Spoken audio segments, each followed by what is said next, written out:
think the last three presidential elections, like what we were choosing between, shouldn't be acceptable to anybody.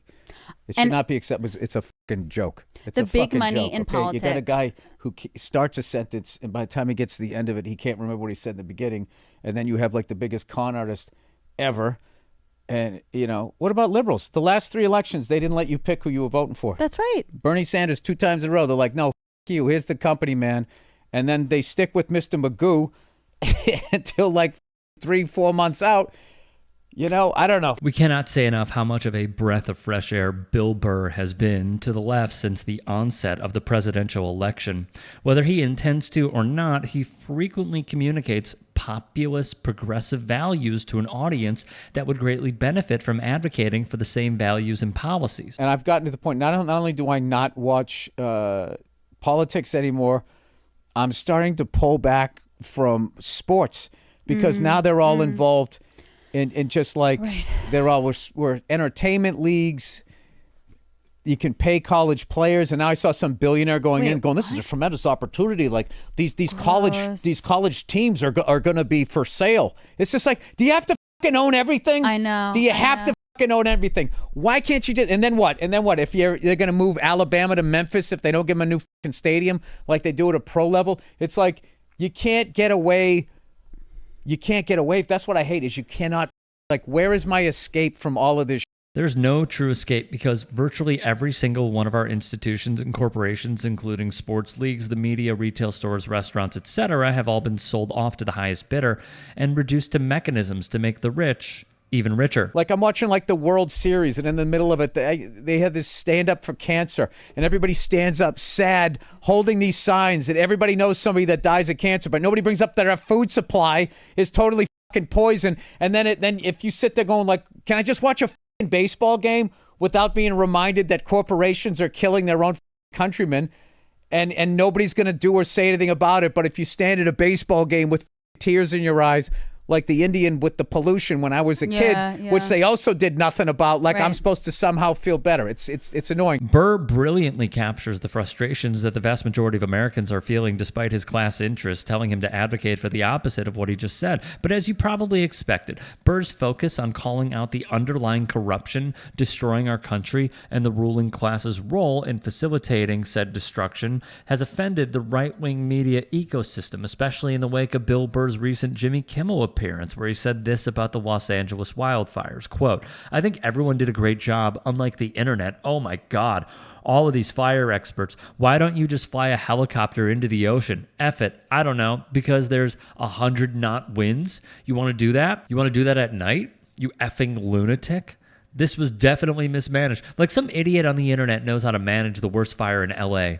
Sitting there in his underwear, continuing to take aim at right-wingers. Burr went further, saying, "I love how all the chatter out there is about bans of illegal immigrants and homeless people lighting fires. They're lighting fires every day. They live outside. They're effing cold." And speaking on insurance companies reportedly pulling coverage out of the affected areas, Burr said, "They're talking about looting, but CNN and Fox News are not going to bring up the insurance companies that are just going to keep everyone's premiums and still give themselves a bonus. Free Luigi," causing Kimmel to be even more nervous than he already was throughout Burr's rant. While it's obvious that there were failures at all levels throughout the response to the LA wildfires, firefighters and other first responders are doing the best they can given the circumstances they're working under and should be celebrated for the work they're doing. But as soon as you speak out against the rich and powerful and tell a couple of jokes that challenge the perspective of some of the worst people online, they circle in and attack. Hey guys, quick break in the action. I have a new show coming out called The Rick Strom Show. It is going to be awesome. I'm interviewing musicians, athletes, producers, writers, journalists, authors, sports doctors. Go check it out at youtube.com/@TheRickStrom Show. Also be sure to throw me a follow on Instagram, Threads, Blue Sky. It can all be found in the description box below. Thank you. So there's no real punchline there. There's no setup. There's no humor of any kind. It's just mocking the idea that normal people could possibly be qualified to judge or even notice outrageous incompetence in the leadership class. Even when that incompetence is burning down their city, Bill Burr thinks it's absurd for anyone on the internet to point that out. Self-proclaimed Christian nationalist and anti-LGBTQ plus bigot Matt Walsh didn't even try to understand the central point Burr was making about trusting the experts to handle the situation instead of scouring for information to confirm your preconceived biases and conspiracies. And Bill Burr is now a partisan hack. That's what he's devolved into. And whatever you blame for his downfall, whether it's his age, the influence of his leftist wife, which a lot of people have pointed to as kind of the beginning of the end of him actually being funny, or you point to his politics or whatever, or the fact that he started starring in, movies, and he was in Breaking Bad and these Hollywood things, and started hanging out with people in Hollywood and going to the cocktail parties. I mean, all that stuff probably is part of it. But the inevitable conclusion is that Bill Burr is no longer a comedian. He's like Howard Stern, Jimmy Kimmel, so many other former comedians like them, now just a washed up political hack who's all too willing to read from a script that absolves his masters in the Democrat Party at every opportunity. Aside from the obvious dog whistle of Walsh calling Burr's wife a leftist solely because she's a black woman, all Walsh is doing here is playing into the buzzwords and phrases that he knows his audience will respond to. Burr's anti-corporate and general anti-establishment views do not fit in with either political party's platform, so reducing all of his political commentary to simply shilling for the Dems is not only incredibly lazy, but also completely transparent, which brings us to this stooge. That they did a great job of what they're doing. This dude is completely out of touch. Okay, he also there's another clip, Robbie. I'll just say it. He criticized CNN on the same episode that the healthcare industry, the United Healthcare CEO's assassination, and he supported the accused Luigi Mangione. He goes, "Free Luigi."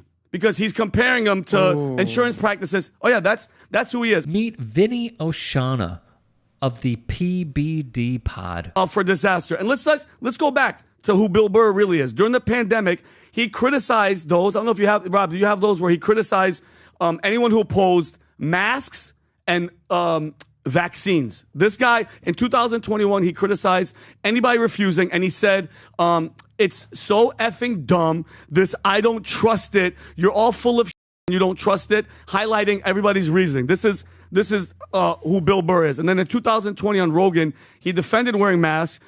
When Rogan questioned the necessity, he responded, "I'm not going to sit here with no medical degree, listening to you all with no medical degrees, acting like we know what's better than the CDC." Okay, this guy's probably quadruple vax and has taken every vaccine. If you legitimately think that using someone's advocacy for vaccines and trusting the science behind them is some sort of own, that says much more about you than it does about whoever you're trying to criticize. Just like Walsh, Oshana missed the point of Burr's rant entirely and is using it as a means to play to what the PBD audience responds to, right-wing propaganda. Then I realized, think about the household. You guys remember his wife?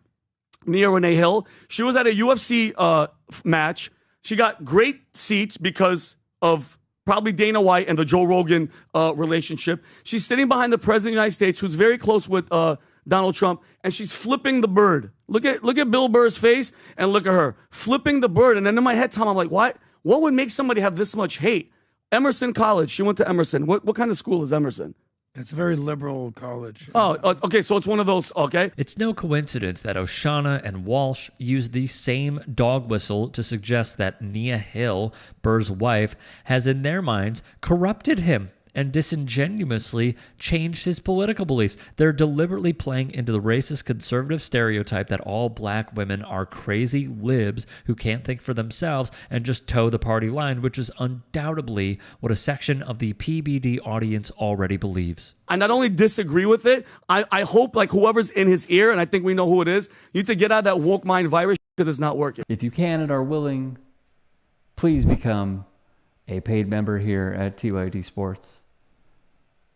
And or go to tyt.com/join. In addition, you can follow me on Twitter, Instagram, and TikTok. Appreciate it. Have a great day.